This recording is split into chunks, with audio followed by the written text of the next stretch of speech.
I want to ask you how the mock game went on Saturday. How did you feel about the operations and just overall thoughts about the offense going into the game week? I thought it went really well. I think Coach Norvell does a really good job putting everybody in game day situations with that mock game. Basically, every situation that could happen in a football game, we're simulating, from a guy cramping up and who's his backup, two guys cramping up and who's the third team guy to go in, from us getting a penalty with under a minute left, 10-second runoff, but the clock is going to start on the ready whistle. All those situations that we can simulate, and I thought our guys did a good job understanding the situation, because that's what football games are going to come down to. And I like where we're at. Obviously, it's not where we want to be. It's never where we want to be, because we want to continue to get better. But I think our guys are working hard. I think they're in a good mindset. We just got to continue to push. Next will be Matt Baker from Tampa Bay Times. Hey, Kenny, what have you seen out of Warren Thompson in camp to help him kind of earn the starting job? I think he's done a great job. Ball skills. He's a guy who can go attack the football. He's obviously a big body who's explosive. I mean, he's a really dynamic playmaker. And having him out there on the field at the same time as Terry, having him out on the field at the same time as pretty much anybody, he is an explosive playmaker that we're going to try to get the ball vertically down the field. That's going to be physical in the blocking game. He's just done a really nice job for us in all aspects this fall camp. Kenny, on Saturday, are you going to be in the press box or on the sideline? And I think you've said before that your role is to help Coach Norvell however he needs it. What does that specifically look like with going ahead and play calling? Like, are you looking 2 or 3 plays ahead or making suggestions? I guess, how does that dynamic work on game days? Well, I'm going to be in the press box. I'm always in the press box. I mean, like I said before, I've been there basically since I was a high school coach. I've been in the press box. And Coach Norvell and I have a very unique dynamic on game day. It's super unique.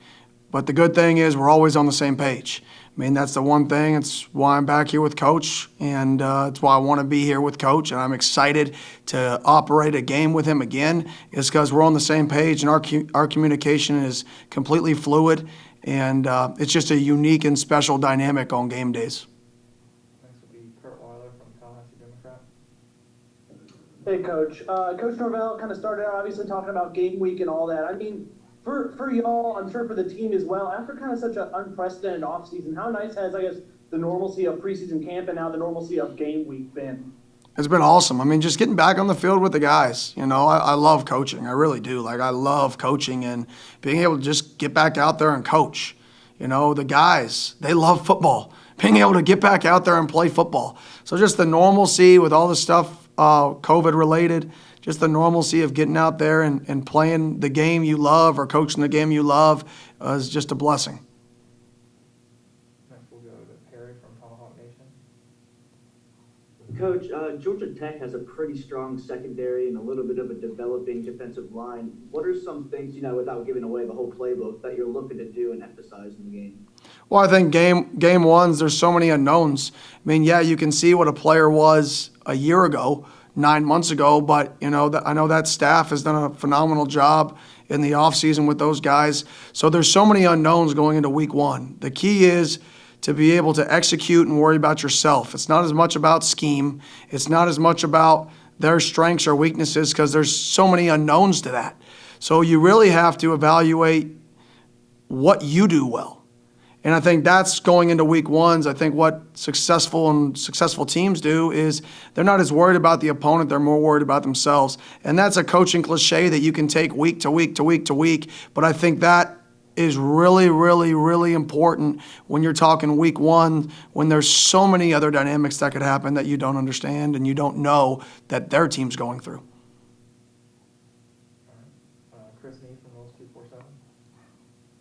Hey, Kenny, can you talk a bit about Maurice Smith, what he brings to the center position, how he did a good job elevating himself with a couple more veteran guys ahead of him? I think he had some playing experience last year, and that's a guy who's super athletic, super powerful for his size. So I think his athleticism and strength, because he is a strong guy for his size, allows us to be extremely flexible up there with a lot of line movement that this conference brings. This conference is a big line movement conference, a lot of pressures. His athleticism is going to help us from that regard.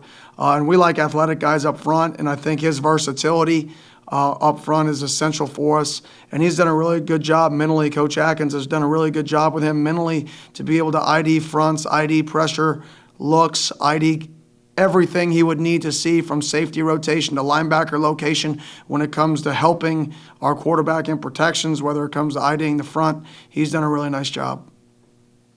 We'll go back to Ira from Warcamp. Following up on the offensive line, we know that none of those positions are set in stone long-term necessarily, but when did you guys kind of settle in on it? Is that a possible 5, moving Baby under guard and giving Maurice the job at center? I think last week, about the last, week and a half, we've kind of explored with it. But that's something that we've explored with, really going back to spring ball. We've kind of been moving those guys around. So that's just been one of the many moving pieces on our football team that we've just kind of been putting in every once in a while and trying to find what combination is the best. And I think that 5 combination, was the most productive play in and play out through the fall camp. We'll go back to Aslan from Warcamp.